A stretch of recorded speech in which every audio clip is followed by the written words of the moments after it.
नमस्कार दोस्तों, स्वागत है एक बार फिर आपके अपने YouTube चैनल युवा स्टडी पर। मैं वरिष्ठ अध्यापक मुकेश कुमार जंगड़ आपका स्वागत करता हूं। तो अपन जो कलाम राज्य जो ऑफलाइन टेस्ट आपकी राजस्थान थर्ड ग्रेड अध्यापक भर्ती परीक्षा जिसको अपन रीट मेंस कहते हैं वो देख रहे थे। आज अपन देखेंगे जो है कलाम का जो 2.0 जो नई टेस्ट सीरीज है उसका माइनर टेस्ट 3 और लेवल 1 और लेवल 2 दोनों का जो कॉमन टॉपिक है आपका राजस्थान के उद्योग क्षेत्र वो देखेंगे। साथ में 5 क्वेश्चन जो है आप राजस्थान के भाषा साहित्य के देखेंगे। सबसे पहला जो क्वेश्चन आज का आपके सामने वो है, राजस्थान में कितने जिला उद्योग केंद्र हैं। तो राजस्थान में जो जिला उद्योग केंद्र है आपके वो कितने हैं, तो वो है आपके 36। ठीक है, और 8 जो है जिला उप केंद्र है। क्या है? जिला उद्योग उप केंद्र है। जिला उद्योग भी लिख दो साथ में। 8 जो है आपके वो जिला उद्योग उप केंद्र है। इन 8 के नाम ध्यान में रख लेना। सबसे पहले अपन बात करें तो आबू रोड। ठीक है, कौन सा? आबू रोड। दूसरा जो है वो है बालोतरा। हालांकि अब तो ये जिला बन गया, लेकिन यहां पर जो जिला उद्योग केंद्र है वो अभी भी जो है आपका उप केंद्र के जो है तौर पर है। ठीक है, तीसरा जो है आपका वो है ब्यावर, ये भी अभी जिला बन चुका है। ठीक है, चौथा जो है आपका वो है किशनगढ़। कौन सा? किशनगढ़। पांचवा जो है आपका वो है मकराना। कौन सा है? मकराना। छठा जो है आपका वो है फालना। ठीक है, सातवां जो है आपका वो है सुजानगढ़। क्या है? सुजानगढ़। और 8वां जो है आपका वो है निमराना, अलवर में। ठीक है, तो ये आपको थोड़ा सा ध्यान में रखना है। राजस्थान में जिला उद्योग केंद्र 36 है और 8 उप जिला उद्योग हैं। ठीक है, उप जिला केंद्र उद्योग हैं। उनमें से एक आबू रोड में, एक बालोतरा में है, एक आपका ब्यावर में है, किशनगढ़ में, मकराना, नीमराना, फालना और सुजानगढ़। तो ये आपको ध्यान में रखना है। अगला क्वेश्चन, ये लेवल 1 और लेवल 2 दोनों के लिए उपयोगी है, ध्यान में रख लेना आप। फिर निम्नलिखित में से कौन सा एक उद्योग और अवस्थिति सही सुमेलित नहीं है। ठीक है, कौन सी उद्योग और अवस्थिति जो है सही सुमेलित नहीं है वो बताना है। Rajasthan spinning and weaving mills. Rajasthan spinning एवं वीविंग मिल्स जो आपकी गुलाबपुरा, और गुलाबपुरा कहां पर? आपका भीलवाड़ा में। तो ये बात बिल्कुल सही है आपकी। ये सूती वस्त्र से संबंधित है। किससे? सूती वस्त्र से संबंधित है। फिर है वस्टर्ड स्पिनिंग मूल। ठीक है, ये मूल नहीं है, मील है। ठीक है, वस्टर्ड स्पिनिंग मिल, और ये आपकी चूरू में। इसके अलावा एक और है, वो है लाडनू में। कहां पर है? लाडनू में। तो ये भी बात बिल्कुल सही है। फिर यदि हाईटेक प्रिजन ग्लास वर्कर्स, ये कोटा में नहीं है आपकी। ये कहां पर है आपकी? ये धौलपुर में है। कहां पर है? धौलपुर में। तो ये आपको ध्यान में रखना है। The hi-tech precision glass workers जो है आपकी कोटा में नहीं होकर धौलपुर में है, और यही आपका सही उत्तर हो जाएगा। ठीक, एक जो ऊपर वाला 2 ऑप्शन है वैसे ही उससे संबंधित है स्टेट वुलन मिल। क्या है? स्टेट वुलन मिल। ये जो है आपकी ये बीकानेर में है। कहां पर है? बीकानेर में। वस्टर्ड स्पिनिंग मिल तो है चूरू लाडनू में, और स्टेट वुलन मिल है आपकी बीकानेर में। ठीक, एक आपकी सेम कोर ग्लास फैक्ट्री, यहां लिख देता हूं, same core glass factory, same core glass factory, और सेम कोर ग्लास फैक्ट्री आपकी जो है कोटा में है। ठीक है, एक यहां से क्वेश्चन आता है सेंट गोबन जो है glass factory, Saint Gobain glass factory, और ये आपकी आती है कहां पर? भिवाड़ी में। कहां पर है? भिवाड़ी में। तो ये भी आपको दोनों ध्यान में रखना है। बाकी इंस्ट्रूमेंटेशन लिमिटेड है, ये जयपुर में है। बिल्कुल सही बात है। तो उत्तर ऑप्शन नंबर 3 हो जाएगा। अगला क्वेश्चन, क्वेश्चन नंबर 23वां क्वेश्चन देखें। उससे पहले मैं बता दूं कि अपना एक ऐप है जिसका नाम है आपका परफेक्ट मॉक।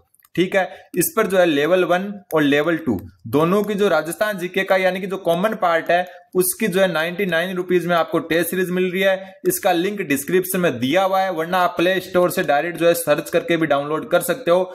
एक बात और मैं बता दूं कि इस पर डेमो एकदम फ्री है, डेमो टेस्ट एकदम फ्री है।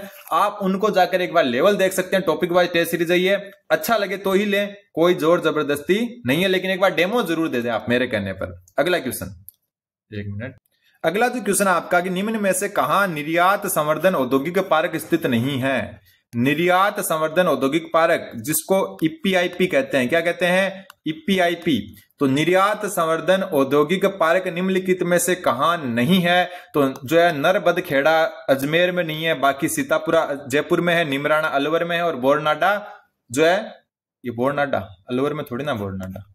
ठीक है, तो ये ध्यान में रख लेना, सीतापुरा, नीमराना और बोरनाडा। यहां पर जो आपका क्या है, निर्यात संवर्धन पार्क है, कहां नहीं है? तो नरबदखेड़ा जयपुर में, सॉरी अजमेर में नहीं है। और राजस्थान का जो है प्रथम ईपीआईपी यानी प्रथम निर्यात संवर्धन औद्योगिक पार्क जो है सीतापुरा में, जिसकी स्थापना 1997 में हुई थी। कब हुई थी?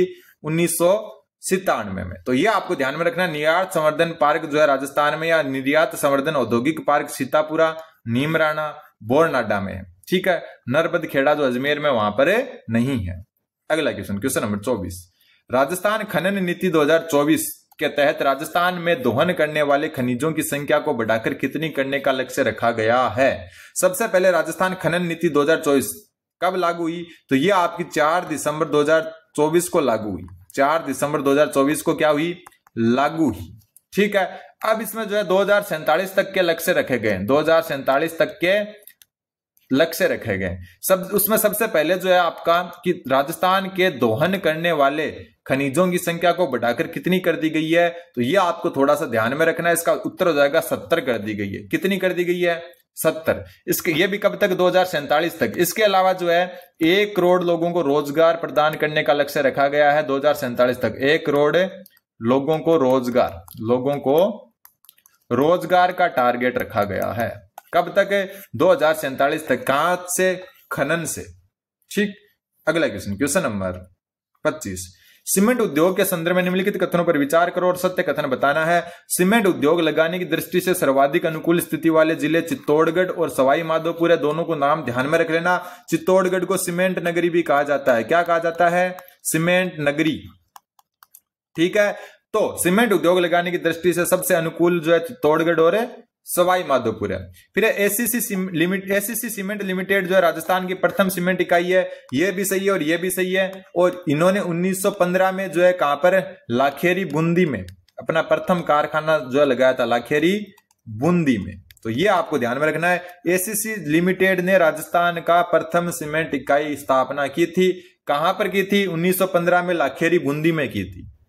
ठीक, ये आपको थोड़ा सा ध्यान में रखना है। इसके अलावा जो है राजस्थान का सबसे बड़ा व्हाइट सीमेंट कारखाना खारिया खंगार भी कहते हैं इसको, जोधपुर में स्थित है। ये भी बात बिल्कुल सही है। और ये किस जो है ये खारिया खंगार वाला जो आपका कारखाना वो कौन सी कंपनी का? तो ये बिड़ला व्हाइट सीमेंट का है। किसका? बिड़ला व्हाइट सीमेंट का। ठीक, और राजस्थान का सबसे बड़ा व्हाइट सीमेंट का, राजस्थान का व्हाइट सीमेंट का सबसे बड़ा कारखाना, ये सबसे बड़ा कारखाना। इसके अलावा मैं बता दूं कि व्हाइट सीमेंट, कौन सी सीमेंट? व्हाइट सीमेंट का प्रथम कारखाना कहां पर था? तो व्हाइट सीमेंट का प्रथम कारखाना जो आपका गोटन में, और गोटन कहां पर? आपका नागौर में। तो ये भी आपको थोड़ा सा ध्यान में रखना है। व्हाइट सीमेंट का प्रथम जो है जो कारखाना है वो गोटन में, या फैक्ट्री जो है गोटन है नागौर में। ठीक है, राजस्थान जो है ना सीमेंट में जो है 90% पोर्टलैंड सीमेंट बनाता है। पोर्टलैंड का मतलब जो काली सीमेंट आती है, और 10% जो है व्हाइट सीमेंट बनाता है। ये आपको ध्यान में रखना है। तो टोटल अपन ने देख लिया, तो तीनों के तीनों सही है। तो उत्तर हो जाएगा ऑप्शन नंबर 4। अगला क्वेश्चन, निम्नलिखित में से किस चीनी मिल में शराब बनाने की डिस्टिलरी है? ठीक है, डिस्टिलरी नहीं है, डिस्टिलरी है। ठीक, तो राजस्थान में शराब बनाने के कारखाने किस जो है चीनी मिल के अंतर्गत आते हैं? तो उत्तर हो जाएगा इसका गंगानगर शुगर मिल के अंतर्गत। किसके अंतर्गत है? तो गंगानगर शुगर मिल के अंतर्गत। जो आपके मेवाड़ शुगर मिल्स भोपाल सागर है, ये चित्तौड़गढ़ में। कहां पर है? चित्तौड़गढ़ में। और इसकी स्थापना कब हुई थी? तो इसकी 1932 में हुई थी। और ये निजी कंपनी है। क्या है? निजी कंपनी। एक मिनट, निजी से लिख देता हूं। ये कौन सी कंपनी है? निजी क्षेत्र की कंपनी थी। और तो ध्यान में रखना, मेवाड़ शुगर मिल्स भोपाल सागर चित्तौड़गढ़ 1932 में प्रथम चीनी मिल, जिसको जो है निजी मिल के तौर पर, यानी कि प्राइवेट मिल थी ये। ठीक है, फिर बात करें जो है अपनी गंगानगर शुगर मिल्स की, इसकी स्थापना 1956 में हुई थी। ठीक है, और ये आपके सरकारी क्षेत्र की है, सार्वजनिक भी कह सकते हैं, सरकारी क्षेत्र की जो है चीनी मिल थी प्रथम, सरकारी या सार्वजनिक। दूसरी बात जो है इसके जो है कई कारखाने हैं, लेकिन एक चीज ध्यान में रखना है, 1968 में यहां चुकंदर से चीनी बनाई गई थी। चुकंदर से चीनी का निर्माण। दूसरी बात है मेवाड़ गंगानगर शुगर मिल है, इसमें शराब बनाने के कई जो है डिस्टिलरी यानी कि कारखाने हैं अपने, और एक शाही शराब बनाई जाती है इससे। कौन सी शराब? शाही शराब का इसका कारखाना है, जिसको अपन कह सकते हैं हेरिटेज लिक्कर। और ये जो है आपका कारखाना है, ये जोटवाड़ा में। कहां पर है? जोटवाड़ा में। और जोटवाड़ा है आपका जयपुर में। ठीक है, तो इसका उत्तर ऑप्शन नंबर 3 हो जाएगा। अगला क्वेश्चन, क्वेश्चन नंबर 27, सूची 1 को सूची 2 से सुमेलित करना है। इस तरह मसाला पार्क, और मसाला पार्क कहां पर है आपका, तो ऑप्शन के हिसाब से मसाला पार्क है आपका मथानिया जोधपुर में। कहां पर है, मथानिया जोधपुर में। जो मैं लिख रहा हूं आपका वो उससे सुमेलित हो जाएगा जिस कलर में। बायोटेक्नोलॉजी पार्क जो है आपका वो कहां पर है, तो बायोटेक्नोलॉजी पार्क जो है आपका ये चौपान की भिवाड़ी में है। कहां पर है, चौपान की भिवाड़ी में। फिर बात करें अपन स्टोन पार्क की, स्टोन पार्क जो है आपका वो कहां पर है, तो धौलपुर में है। धौलपुर में कहां पर है, विष्णोदा में। कहां पर है, विष्णोदा में। फिर बच गया आपका सिरेमिक कॉम्प्लेक्स पार्क, और सिरेमिक कॉम्प्लेक्स पार्क खारा बीकानेर में है। तो वापस बता दूं, जो जिस कलर में लिखा हुआ है उससे सुमेलित है। मसाला पार्क मथानिया जोधपुर में है। 1 मिनट, ये वापस ओपन हो गया, 1 मिनट, ठीक है। मसाला पार्क मथानिया जोधपुर में है। फिर आपका बायोटेक्नोलॉजी पार्क है जो आपका वो चौपान की भिवाड़ी में है। स्टोन पार्क जो है विष्णोदा धौलपुर में, और सिरेमिक कॉम्प्लेक्स पार्क जो है आपका कहां पर है, खारा बीकानेर में। अगला क्वेश्चन, दरीबा ताम्र परियोजना कहां स्थित है, तो दरीबा ताम्र परियोजना जो है आपकी वो अलवर में स्थित है। खो दरीबा नाम सुना होगा आपने। इसके अलावा मैं आपको बता दूं, जो हिंदुस्तान जो है आपका कॉपर लिमिटेड है, कौन सा, हिंदुस्तान कॉपर लिमिटेड। कॉपर थोड़ा बड़ा लिख देता हूं ताकि दिख जाए आपको, 1 मिनट, कॉपर लिमिटेड, ठीक है, हिंदुस्तान कॉपर लिमिटेड, ठीक है। इसके 3 संयंत्र है। कितने संयंत्र है, 3 संयंत्र है राजस्थान में तांबे के, जिसमें से एक तो दरीबा ताम्र परियोजना हो गई, दूसरा खेतड़ी वाली हो गई, ठीक है, और तीसरी है चांद खेड़ी में। कहां पर है, चांद खेड़ी नहीं, चांद मारी। और चांद मारी कौन से जिले में है, झुंझुनू जिले में। कौन से में, झुंझुनू में। खेतड़ी कौन से में, झुंझुनू में। दरीबा कहां पर है, अलवर में। तो ये हिंदुस्तान कॉपर लिमिटेड द्वारा 3 संयंत्र चलाए जाते हैं। पहला तो आपका ये हो गया दरीबा वाला, ठीक है, दूसरा खेतड़ी, और तीसरा हो गया चांदमारी झुंझुनू। अगला क्वेश्चन, ग्रेनाइट सिटी कहा जाता है, किसको कहा जाता है ग्रेनाइट सिटी, तो जालोर को कहा जाता है। किसको कहा जाता है, जालोर को। एकदम इजी क्वेश्चन था। फिर pyrites phosphate and chemical limited कहां स्थित है, pyrites phosphate and chemical limited कहां स्थित है, तो ये आपकी जो है सलादीपुरा सीकर में स्थित है। कहां पर है, सलादीपुरा सीकर में। इसके अलावा कुछ चीजें आपको ध्यान में रखनी होगी। एक तो चंबल फर्टिलाइजर, कौन सा, चंबल फर्टिलाइजर। और चंबल फर्टिलाइजर नाम से पता चल रहा है तो कहां पर हो सकता है, कोटा से, क्योंकि चंबल कोटा से ही संबंधित है। और कोटा में अगर बात करें जगह की तो गड्डे पान कोटा में स्थित है, ठीक है। दूसरी बात करें रॉक फास्फेट संयंत्र, तो ये झामरकोटड़ा उदयपुर में है। कौन सा, रॉक फास्फेट संयंत्र। रॉक फास्फेट संयंत्र कहां पर है, उद्योगों से एक क्वेश्चन है, ध्यान में रख लेना। तो रॉक फास्फेट संयंत्र कहां पर है आपका, झामरकोटड़ा उदयपुर में। एक जहां से क्वेश्चन ज्यादातर आते हैं वो मैं आपको बता दूं, राजस्थान, अलग से लिख देता हूं, राजस्थान राष्ट्रीय केमिकल एंड फर्टिलाइजर लिमिटेड, ये कहां पर आपकी, यहां से क्वेश्चन आता है, ये कपासन में है, ठीक है। राष्ट्रीय chemical and fertiliser limited Kapasan आपका चित्तौड़गढ़ में। कहां पर है, चित्तौड़गढ़ में। तो ये भी आपको थोड़ा सा ध्यान में रखना है, यहां से क्वेश्चन आ जाते हैं। अगला क्वेश्चन, वेस्टर्न डेडिकेटेड फ्रेट की जगह फ्रंट हो सकता है ये, ठीक है। फ्रंट कॉरिडोर का कितना प्रतिशत भाग राजस्थान से होकर गुजरता है, वेस्टर्न डेडिकेटेड फ्रंट कॉरिडोर का कितना प्रतिशत भाग राजस्थान से होकर गुजरता है, तो इसका उत्तर हो जाएगा 38%। ये क्या चीज है वो मैं आपको बता देता हूं। ये एक जगह है दादरी, जो आपकी उत्तर प्रदेश में, यहां से जो है ये आपका जवाहरलाल नेहरू बंदरगाह जो कहां पर आपका गुजरात में, यहां जाएगा। ये क्या जाएगा, ये जो है रेलवे लाइन है, ये ध्यान में रख लेना। क्या है, रेलवे लाइन है। ये कहां से कहां तक है, दादरी यूपी से जवाहरलाल बंदरगाह गुजरात तक। ये 6 राज्यों से गुजरेगी। सबसे पहला जो है आपका मैं बता देता हूं, उन 6 राज्यों का नाम, दिल्ली आ जाएगा, उत्तर प्रदेश, सबसे पहले उत्तर प्रदेश है, ठीक है, पहले दिल्ली लिख दिया, कोई बात नहीं है। दूसरा उत्तर प्रदेश है, ठीक है। फिर उत्तर प्रदेश के बाद में जो है ये हरियाणा में घुसेगा, हरियाणा से फिर ये राजस्थान में आएगा, राजस्थान से फिर जो है ये कहां पर जाएगा, राजस्थान से सीधा ना जाकर ये जो है गुजरात, और गुजरात से जो है ये महाराष्ट्र जाएगा, ठीक है, गुजरात से महाराष्ट्र, शायद ये जो है जवाहर बंदरगाह, सॉरी ये शायद महाराष्ट्र में, मुंबई में, मैंने गलती से गुजरात लिखा दिया, ये महाराष्ट्र जाएगा। कहां जाएगा? महाराष्ट्र जाएगा। और इसकी जो कुल लंबाई है वो कितनी है? तो इसकी कुल लंबाई है आपकी 1504 किलोमीटर। और राजस्थान में इसका 38% अंश है। अगर इसको किलोमीटर में बदलें तो ये 567 किलोमीटर हो सकता है। ये मान लो कि 100% यहां से क्वेश्चन आएगा किसी ना किसी जो है शिफ्ट में आपका, जो आपके चाहे किसी भी सब्जेक्ट का पेपर हो, जो आपके 7 या 8 पेपर होने वाले 3rd ग्रेड के, उसमें 100% यहां से क्वेश्चन आएगा, क्योंकि नई चीज है ये। ठीक है, वेस्टर्न डेडिकेटेड फ्रंट कॉरिडोर, इसका 567 किलोमीटर भाग राजस्थान में है, जो आपके 38% है कुल लंबाई का। अगला क्वेश्चन, एक जिला एक उत्पाद स्कीम के अंतर्गत चिन्हित हस्तकला उत्पाद एवं जिले के नाम के युग्म दिए गए हैं, सही युग्म का चयन कीजिए। सबसे पहले बलुआ पत्थर और नक्काशी उत्पाद, ये एकदम सही है, जोधपुर में। वैसे पहले इसको जोधपुर ग्रामीण का किया गया था। किसका? जोधपुर ग्रामीण का, अलग जिला था तब। अब ये जिला ही चला गया तो इसको जोधपुर को दे दिया। और जोधपुर का इसके अलावा भी जो है वो भी मैं बता देता हूं। इसके अलावा जोधपुर का है, एक मिनट, फर्नीचर एंड, और लिख देता हूं, हिंदी में लिख रहे हैं तो फर्नीचर और हस्तकला उत्पाद, फर्नीचर और हस्तकला उत्पाद, ये भी जोधपुर में है। ठीक है, और बलुआ पत्थर नक्काशी उत्पाद भी जोधपुर में है। फिर बात करें अपन अभियांत्रिक उत्पाद, खेरथल तिजारा है, बिल्कुल सही बात है। काष्ठ हस्तकला उत्पाद, क्या काष्ठ हस्तकला जो उत्पाद है आपका, ये दौसा से संबंधित नहीं है। दौसा से संबंधित कौन सा है? दरी या गलीचे उद्योग और पत्थर उत्पाद। कौन से? पत्थर उत्पाद। इनको क्या दिया गया है? दौसा को दिया गया। और क्वार्ट्ज एवं फेल्सपार उत्पाद ब्यावर को, बिल्कुल सही बात है। तो ए बी डी सही है और सी गलत है, तो A B D option number 3 उत्तर हो जाएगा। अगला क्वेश्चन, राजस्थान निवेश प्रोत्साहन नीति 2024, जिसको रिप्स 2024 के नाम से जानते हैं, किस दिनांक तक लागू रहेगी? सबसे पहले राजस्थान निवेश प्रोत्साहन नीति शुरू कब की गई है? तो ये 8 अक्टूबर 2024 को। और यहां से भी 100% किसी ना किसी शिफ्ट में क्वेश्चन बन जाएगा।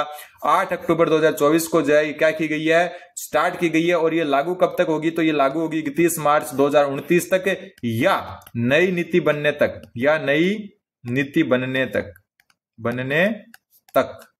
जो भी इनमें से पहले होगा, जो भी पहले होगा, यानी कि या तो पहले नई नीति बन जाएगी तब तक लागू रहेगी, वरना 31 मार्च 2029 तक लागू रहेगी। अगला क्वेश्चन, क्वेश्चन नंबर 34, निम्न में से पिंगल शिरोमणि किसकी रचना है? अब जो है साहित्य के क्वेश्चन आ गए। पिंगल शिरोमणि जो है आपकी कवि कुशल लाभ की रचना है। किसकी? कवि कुशल लाभ की। तो ये आपको ध्यान में रखना है। इसके अलावा जो आप अगला क्वेश्चन है कि लोक साहित्य के संदर्भ में सही कथन बताओ। क्या होता है लोक साहित्य? सबसे पहले यह साहित्य सर्जन की एक मौखिक परंपरा रही है। लोक साहित्य मतलब मौखिक परंपरा है, एक से दूसरे की तरफ मौखिक रूप से जाती है, तो ये मौखिक परंपरा है, बिल्कुल सही बात है। लोक नाटक, जीड़ा, पहेलियां आदि लोक साहित्य के रूप है। जो भी अपने लोक नाटक वगैरह हैं, जो भी अपनी जीड़ा पहेलियां हैं, ये जो लोक नाट्य हैं, इनको कहीं जगह लिखे नहीं लिख रखा, ये क्या है? मौखिक परंपरा है, चले आ रहे हैं लोगों से। ठीक है, तो ये लोक साहित्य कहेंगे। दोनों सही है, तो उत्तर हो जाएगा 1 व 2 दोनों सही है। अगला क्वेश्चन, निम्न में से अष्टांग योग, नासकेत और ज्ञान सर्वोदय नामक संत साहित्य के लेखक कौन है? तो अष्टांग योग, नासकेत, ज्ञान सर्वोदय के जो लेखक आपके चरणदास जी हैं। इनकी शिष्या कौन? दयाबाई। इनके 2 ग्रंथ है, इनका नाम ध्यान में रख लेना। एक विनय मल्लिका, कौन सा? विनय मल्लिका, और एक दयाबोध। ये 2 किसके हैं? दयाबाई के। एक इनकी और शिष्या थी सहजोबाई। कौन है? सहजोबाई। और सहजोबाई की 2 रचनाएं थी, एक तो सहज प्रकाश, सहसी नाम है, और एक 16 तिथि। ये भी ध्यान में, 16 तिथि। तो ये आपकी सहजोबाई की थी। यहां से क्वेश्चन आते हैं। चरणदास जी की अष्टांग योग, नासकेत, ज्ञान सर्वोदय, दयाबाई की जो है विनय मल्लिका और दयाबोध, ये शिष्या थी। ठीक है, ये भी शिष्या थी किसकी? चरणदास जी की। अगला क्वेश्चन, निम्न में से रचना व लेखक का कौन सा युग्म सुमेलित नहीं है? नेहतरंग, बुद्ध सिंह, बिल्कुल बुद्ध सिंह कहां के शासक थे? बूंदी के शासक थे। कहां के?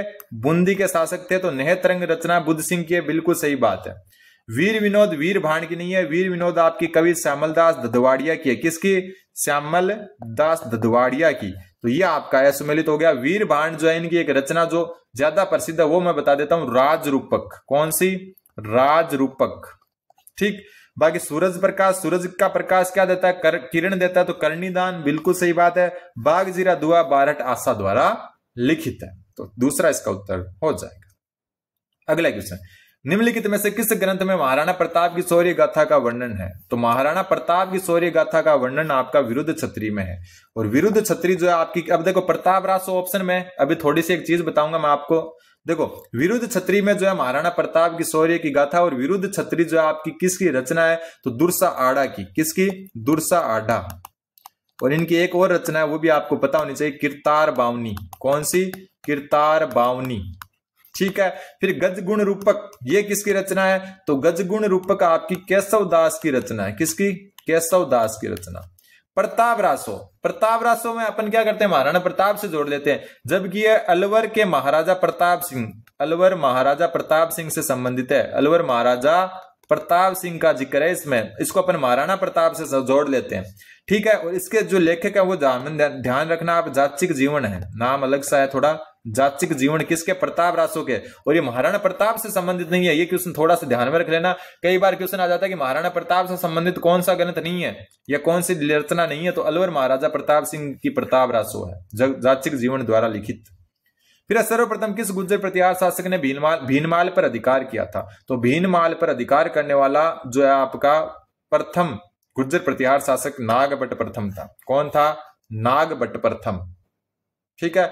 नागभट्ट प्रथम, इसी को नारायण की उपाधि दी गई थी। किसकी उपाधि? नारायण की उपाधि। नारायण की उपाधि। अगला क्वेश्चन, चंद्रसेन को नियंत्रित करने, देखो थोड़ा सा और मैं इनके बारे में बता देता हूं। मिहिर भोज, इनको जो है वो भोज कहते हैं ना, कहाँ राजा भोज, वो यही है। ठीक है। इसके अलावा जो इनका जो है उपनाम थे आदिवराह, इनको आदिवराह और प्रभास, इन दो की उपाधि थी। आदिवराह और प्रभास की इनको क्या थी? उपाधि थी। दूसरी बात, मिहिर भोज के काल में सुलेमान नामक चीनी यात्री, विदेशी अरबी यात्री सुलेमान जो है भारत आया था। सुलेमान है भारत आया था। एक और है जिसका नाम मैं बता देता हूं, अल मसूदी। यहां से क्वेश्चन आते इसलिए बता रहा हूं। अल मसूदी भारत कब आया? अरबी यात्री अल मसूदी भारत, अल मसूदी भारत इन्हीं के गुर्जर प्रतिहारों के ही काल में आया था, महिपाल प्रथम के काल में। किसके काल में? महिपाल प्रथम के काल में। ठीक। फिर चंद्रसेन को नियंत्रित करने हेतु 1575 में अकबर ने किसके नेतृत्व में बड़ी सेना जो है सिवाना भेजी थी? चंद्रसेन आपको पता है ये मारवाड़ का शासक था, और इनको नियंत्रित करने के लिए 1575 में अकबर ने किसके नेतृत्व में सेना भेजी थी? तो उत्तर हो जाएगा जलाल खां कोरची के, ऑप्शन नंबर 2। ठीक। बाकी जो है आगे वाले क्वेश्चन जो है अगली क्लास में देखेंगे। अरब यात्री अल मसूदी किस गुर्जर प्रतिहार शासक काल में भारत आया था? ये तो अपन पहले देख चुके हैं ऊपर, अभी महिपाल प्रथम उत्तर हो जाएगा। चलो इसको तो ऐसे ही देख लिया अपन ने। बाकी जो क्वेश्चन है वो अपन अगले जो है वीडियो में देखेंगे। तब तक आप चैनल पर बने रहे। मैथ की एक क्लास माइनर 1 वाली मैंने करवा दी थी, माइनर 2 की मैं कोशिश करूंगा कि आज आपको मिल जाए शाम तक। तो मैथ वाले स्टूडेंट बने रहे। धन्यवाद। बने रहे जीवा स्टडी के साथ।